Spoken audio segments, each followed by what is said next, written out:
There is an extremely bizarre habit that most successful people share. They deliberately make their lives much more complicated than it should be.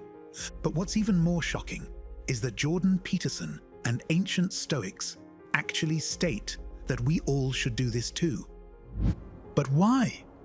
The wisdom I'm about to share with you spans thousands of years, yet has remained hidden from most people until today.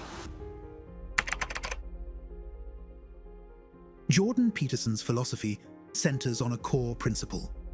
Life is suffering, but voluntarily facing that suffering gives it meaning. This mirrors what the ancient Stoics discovered centuries earlier.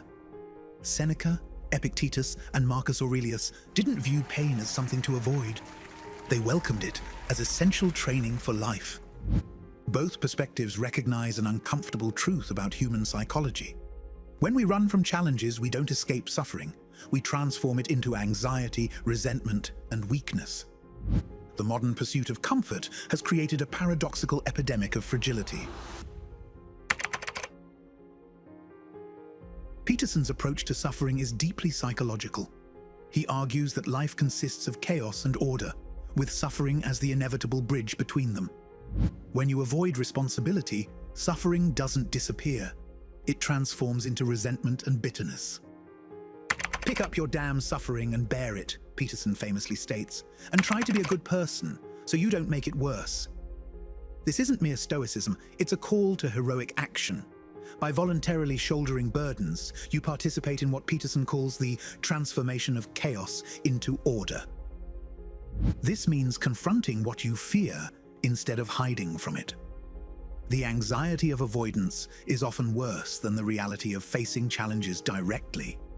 Your suffering becomes meaningful when you choose it deliberately with purpose. The ancient Stoics reached similar conclusions through different paths. Seneca famously wrote, "We suffer more in imagination than in reality," highlighting how our avoidance of difficulty often creates greater suffering than the difficulty itself. Epictetus, once a slave who became a renowned philosopher, taught that difficulties are things that show what men are. For Stoics, hardship wasn't a punishment, but an opportunity to practice virtue and develop strength. Marcus Aurelius, the emperor-philosopher, would remind himself daily, "The impediment to action advances action. What stands in the way becomes the way." This perspective transforms obstacles from barriers into pathways for growth. The Stoics practiced voluntary discomfort, cold baths, fasting, simple clothing, not as punishment, but as training. They understood that choosing hardship builds resilience that random suffering cannot.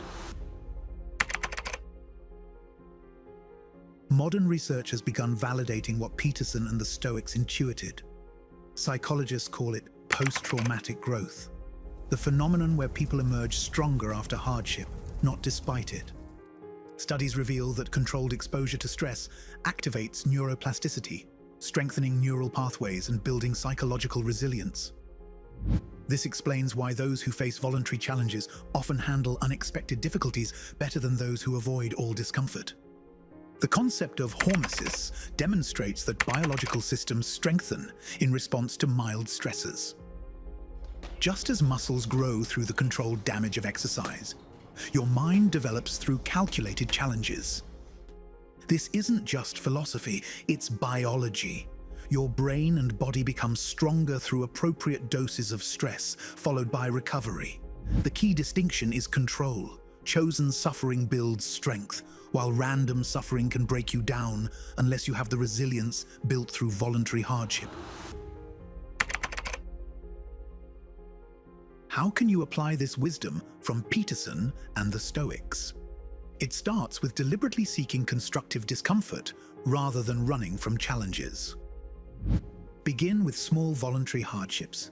Cold showers stimulate your nervous system and build mental toughness.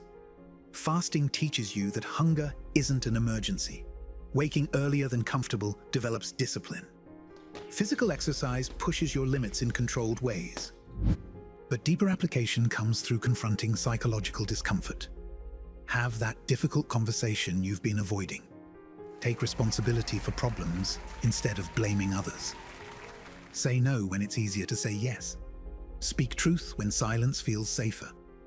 Peterson particularly emphasizes cleaning your room, literally and metaphorically organizing your immediate environment as practice for larger challenges. The Stoics recommended regular reflection on mortality and worst-case scenarios to diminish their power over you. The modern comfort culture promises happiness through ease, but delivers anxiety instead. Those who embrace voluntary hardship discover a paradoxical peace that comfort seekers never find. Both Peterson and the Stoics recognize that suffering has transformative power when faced voluntarily. It's the difference between being a victim of circumstance and a hero of your own story. Peterson frames this as the hero's journey, facing the dragon of chaos voluntarily to extract its treasure. The Stoics saw it as becoming anti-fragile, not just resilient against challenges, but actually strengthened by them. The question isn't whether you'll face suffering, that's inevitable. The question is whether that suffering will weaken or strengthen you. Will it be meaningful or meaningless? Will you choose it or will it choose you? Those who deliberately seek constructive hardship develop an inner strength that random suffering cannot break. They become, in Peterson's words, the sort of person who can withstand the tragedy of being. So ask yourself, where are you avoiding necessary pain? What challenges are you running from that could make you stronger? What would happen if you chose suffering instead of letting it choose you? Your capacity for strength isn't built through comfort. It's forged through voluntary hardship. This is the wisdom Peterson and the Stoics offer us across the centuries. The path to an extraordinary life has never been comfortable, but it's always been worth it.